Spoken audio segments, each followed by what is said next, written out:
একমিককে Iran Israel ও মধ্যপ্রাচ্যের যুদ্ধ, অন্যমিককে মরারুদ্দি খারার গায়ের মতো বাংলাদেশত হঠাৎ করে জ্বালানি সংকট চলমান। নানান সংকট যেন ব্যবসা ব্যবস্থারে ঘিরিদর্গি ঠিক এই সময় পবিত্র মাহে রমজান উপলক্ষে ব্যবসায়ীকুলর সংগঠন বিজিএমই এর উদ্যোগে 7 মার্চ নগরীর একখান অভিজাত কনভেনশন হলত অনুষ্ঠিত বিজিএমই এর ব্যবস্থাপনায় পবিত্র ইফতার মাহফিল।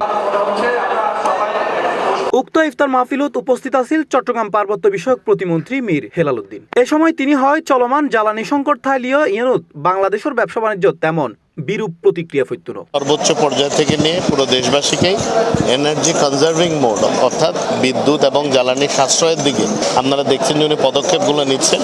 এটা কন্টিনজেন্সি প্ল্যানিং ব্যবস্থা নিচ্ছি না তা না, কিন্তু এই বিশ্বযুদ্ধ এরকম যুদ্ধ যখন শুরু হয় পুরো পৃথিবী ক্ষতিগ্রস্ত হয়, বাংলাদেশও ক্ষতিগ্রস্ত হবে। এই জন্য আমাদের এখন থেকে এই জ্বালানি এবং বিদ্যুতের ব্যাপারে সকলেরই সাশ্রয়ী হওয়া দরকার। ব্যবসায়ের ক্ষেত্রে এখনো কোনো বিরূপ প্রতিক্রিয়া পড়ে নাই, পড়ার কথাও না, কারণ আমাদের দেশে এখনো পর্যাপ্ত ইন্ডাস্ট্রি চলার মতো পর্যাপ্ত এখনো জ্বালানি এবং তেল আছে, যেটা আমাদের মাননীয় প্রধানমন্ত্রী যে কারণে বলেছেন যুদ্ধ কতদিন স্থায়ী হবে সেটা তো কারোই জানা নেই। যদি দীর্ঘমেয়াদী হয় আমরা যাতে এনার্জি কনজার্ভিং মোডে, মানে আমরা যেন বিদ্যুৎ বা এই জিনিসটা কিচ্ছতা সাধন করে জ্বালানি এবং বিদ্যুৎ কিচ্ছতা সাধন করে চলি, যাতে আমাদের মজুরটা আরো আমরা দীর্ঘদিন চালাতে পারে, আমাদের ইন্ডাস্ট্রিগুলো ইউজ করতে পারে, এটাই আমাদের চেষ্টা। এই সময় আরো উপস্থিত আছেন চট্টগ্রামের city mayor doctor Shahadat Hossain ও বিজিএমই এর সহসভাপতি ও ক্যাডিএস গ্রুপের ম্যানেজিং ডিরেক্টর সেলিমুর রহমান সহ আরো বিভিন্ন ব্যবসায়িক প্রতিষ্ঠানের প্রধান সহ বিভিন্ন ব্যবসায়ী উপস্থিত আছেন।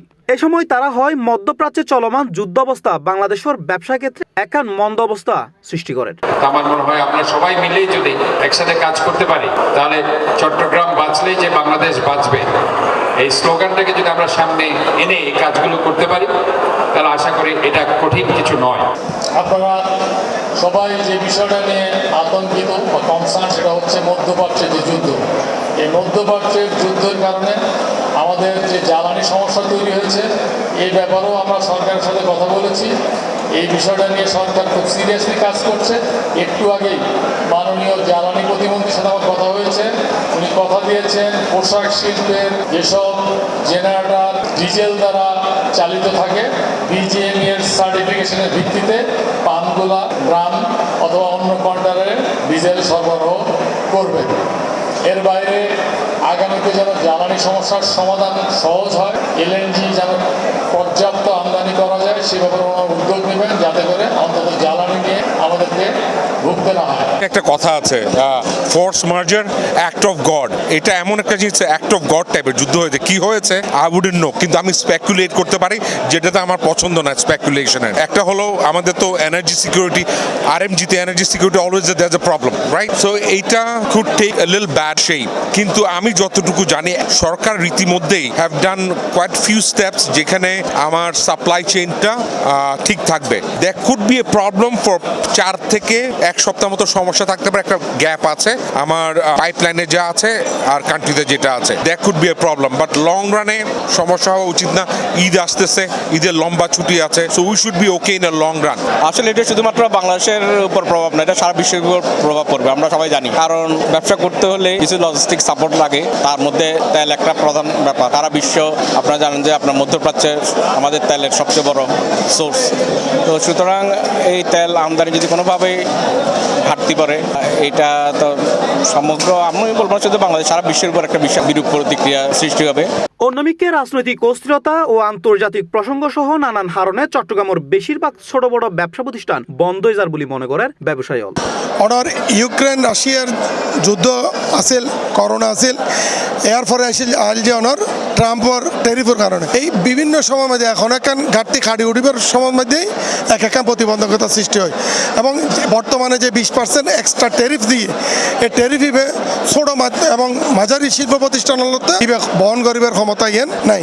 এবং অনেক ধরনের চট্টগ্রাম শহর মধ্যে ল্যান্ডের প্রাইস অনেক বেশি, অন্যান্য যেমন গাজীপুর বালুকা এইসব জায়গার মধ্যে কিন্তু ল্যান্ড প্রাইস কম, যার ফলে চট্টগ্রাম শহরের মধ্যে নিজস্ব অনেক ল্যান্ডের মধ্যে নিজস্ব ফ্যাক্টরি করিবার মতো ক্যাপাসিটি এর নাই। কিন্তু একসময় কিন্তু চট্টগ্রাম উত্তরে কিন্তু গার্মেন্টস সৃষ্টি হই। তো সুতরাং এরা সরকারের কাছে বারবারই অনুরোধ জানাই চট্টগ্রাম শহরের উত্তর দক্ষিণ ভাগ করে যদি এইসব ছোটো ছোটো ফ্যাক্টরিগুলো যদি শহরের বাইরে যদি সরকারের ফ্যাসিলিটি দিয়ে যদি স্থানান্তর করতে পারে এবং বিদ্যুৎ গ্যাস ও অনার ইটিপি ওয়াসার পানি ইন্ডিয়ার যদি অনার সরকারি সাহায্য সহযোগিতা করে তাহলে ফ্যাক্টরিগুলো নিজস্ব অর্থায়নে দিয়ে যেতে পারে। তো দুঃখের সাথে লক্ষ্য করছি যে বন্দরকে কেন্দ্র করে যেখানে শিল্প কারখানা স্থাপন করার কথা ছিল, গড়ে ওঠার কথা ছিল, যে গার্মেন্ট শিল্পের জন্ম চট্টগ্রাম থেকে, কিন্তু সেই গার্মেন্ট শিল্প আজকে প্রায় নিঃশেষের পথে। এখানে এক সময় 700 গার্মেন্টস ছিল, এখন গার্মেন্টস হচ্ছে 250-র একটু বেশি। এটা একমাত্র কারণ হচ্ছে আপনার শিল্প বান্ধব নীতিমালা এখানে নেই। গার্মেন্টসের যে ইনফ্রাস্ট্রাকচার করার জন্য আমাদের জন্য যে গার্মেন্টস পল্লী বা ছোট গার্মেন্টগুলোর জন্য সরকারের যে সহায়তা এটা নেই। আর একটা হচ্ছে যে চট্টগ্রামে যে গার্মেন্টসগুলো ছিল আগে, এগুলা যেখানে ছিল এই গার্মেন্ট বিল্ডিংগুলো কিন্তু গার্মেন্টের জন্য করা হয়নি। এখন যখন সরকার কমপ্লায়েন্স ইস্যু এখানে অ্যাপ্লাই করতেছেন, এখানে প্রথমেই সত্য হচ্ছে যে গার্মেন্ট যদি হতে হয় তাহলে গার্মেন্ট বিল্ডিংটা হতে হবে বিএনবিসি কোড 2020 অনুযায়ী। তো আমাদের ছোট গার্মেন্টগুলো যেহেতু বিএনবিসি কোড 2020 অনুযায়ী ওদের স্ট্রাকচার নেই, তাহলে ওদের ফ্যাক্টরি লাইসেন্স, কলকারখানার লাইসেন্স রিনিউ করার সময় সমস্যা হচ্ছে, ফায়ার লাইসেন্সের সময় সমস্যা হচ্ছে, বিজিএমই এর সদস্য নবায়নের সমস্যা হচ্ছে। তো আমরা সরকারের কাছে আমাদের যে আবেদন সেটা হচ্ছে যে ক্ষুদ্র এবং মাঝারি শিল্পের জন্য কমপ্লায়েন্স বাদ দিয়ে এখানে সেফটি ইস্যু নিয়ে কাজ করতে হবে। এখানে সেফটিটাকে এনশিওর করতে হবে।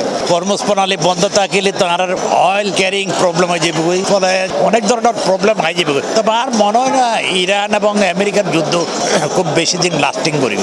আমি আশা করি দিবে খুব দ্রুতই রিজলভ হয়ে যাবে। ওখানে লং টাইম যদি হয় দেন বাংলাদেশ নয় সারা পৃথিবী প্রবলেমত পড়ে যাবে। ব্যবসায়ীসকলের প্রত্যাশা দ্রুত আন্তর্জাতিক পরিমণ্ডলে যুদ্ধ বন্ধ হইলে বাংলাদেশের ব্যবসা বাণিজ্য বোধ গতি পাইব। Ahmed Hossain, C plus TV, Chittagong.